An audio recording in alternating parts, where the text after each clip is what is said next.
Shalom, perkenalkan nama saya Resti Suri, NIM 20024051121, kelas 5A Agribisnis, semester 5, dari Fakultas Pertanian Universitas Cokro Aminoto Palopo.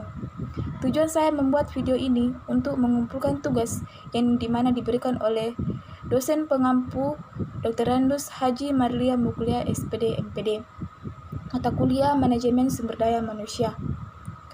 Tugas yang diberikannya itu menjelaskan tanggung jawab dari struktur komponen sumber daya manusia dalam sebuah perusahaan. Struktur komponen dalam sebuah perusahaan tentunya memiliki pemimpin, yang dimana pemimpin tersebut disebut direksi.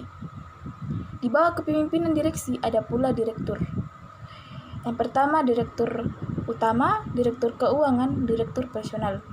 Di bawah kepemimpinan direktur pula ada juga manajer, yaitu yang pertama manajer produksi, manajer operasional, manajer pemasaran, manajer penjualan, dan manajer sumber daya manusia. Di bawah kepemimpinan produksi pula ada kepala divisi produksi. Di bawah manajer operasional ada kepala divisi operasional. Di bawah manajer pemasaran ada kepala divisi sales. Di bawah manajer penjualan ada kepala divisi marketing. Dan di bawah manajer sumber daya manusia ada HRD. Selanjutnya saya akan menjelaskan tugas dari setiap struktur komponen dari sebuah perusahaan. Yang pertama, direksi.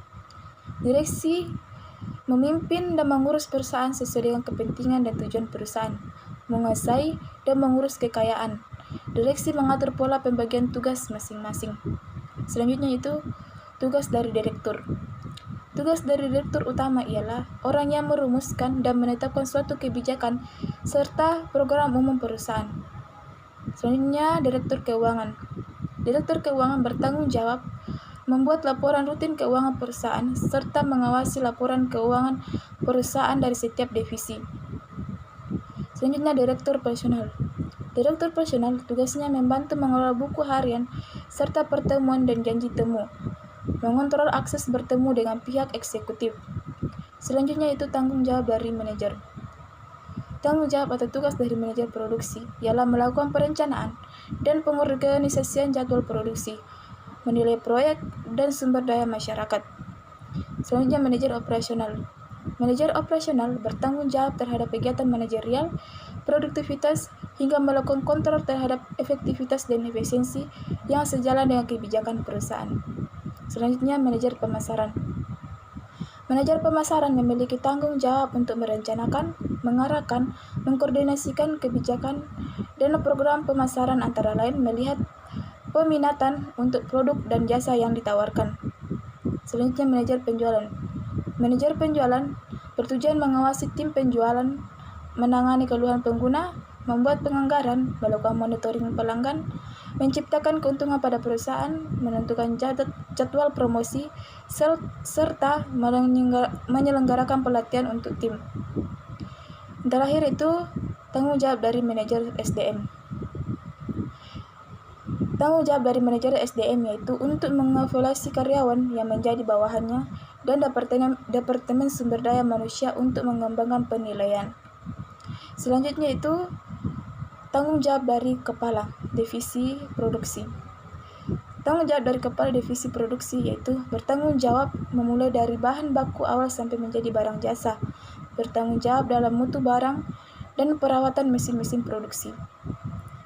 Selanjutnya kepala divisi operasional. Kepala divisi operasional bertanggung jawab mengelola atau mengurus segala kegiatan operasional yang berjalan di kantor seperti jaringan internet mati lampu, dan kendala-kendala lainnya. Selanjutnya kepala divisi sales. Kepala divisi sales bertujuan untuk menjual produk baik berupa barang atau jasa, memastikan kepuasan pelanggan setelah membeli dan menggunakan produk. Selanjutnya kepala divisi marketing.